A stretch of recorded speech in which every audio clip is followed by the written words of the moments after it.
జీవితంలో ఏవేవో ప్రాబ్లమ్స్ వస్తుంటాయి. వాటి గురించి ఆలోచిస్తూ మీరు డల్ అయిపోతారు.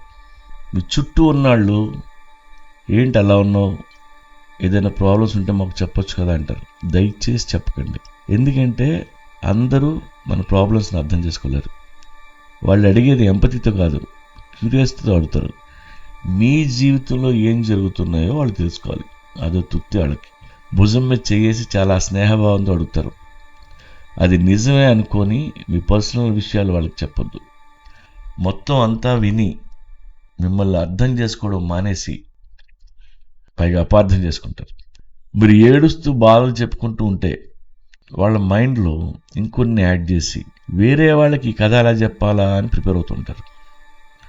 లోపల వాళ్ళకి ఒక గాసిప్ మ్యాటర్ దొరికిందన్న ఆనందంలో ఉంటారు. పైకి మాత్రం మీ మీద ఎంతో కన్సర్న్ చూపిస్తూ మీలాంటి మూడ్ మెయింటైన్ చేస్తూ ఉంటారు. వాడు మీకు హెల్ప్ చేయకపోగా మీ కథ ఊరంతా చెప్తాడు.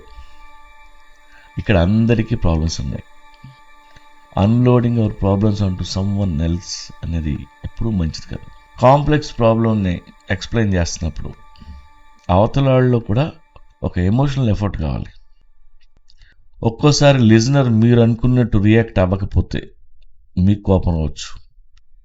ఒకవేళ అవతల వ్యక్తి నిజంగానే మంచోడు అనుకోండి, మీ కష్టాలన్నీ చెప్పి వాళ్ళ మీద బడిని ఎందుకు వేయడం? ఏదైనా మన కష్టాలు అందరితో షేర్ చేయడం వల్ల ఉపయోగం లేదు.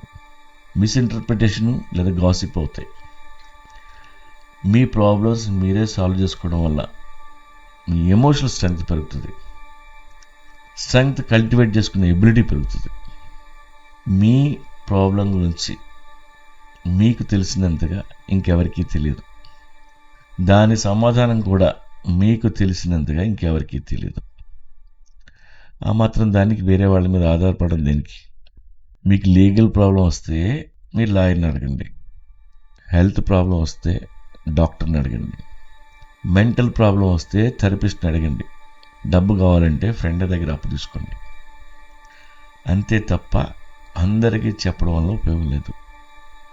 మన చుట్టూ ఉన్నాళ్లే కాదు, మనం కూడా చాలాసార్లు అవతల వాళ్ళ సమస్యల్ని కదలగానే వింటాం. వాళ్ళకి ఎలాంటి సహాయం చెయ్యం. ఇదే పని అందరూ చేస్తారు. అందుకే మన కష్టాలు మనలోనే దాచుకుందాం. ప్రతి తుఫాను బ్రాడ్కాస్ట్ చేయాల్సిన పని లేదు. కొన్ని తుఫాన్లు మనలోనే దాచుకోవాలి.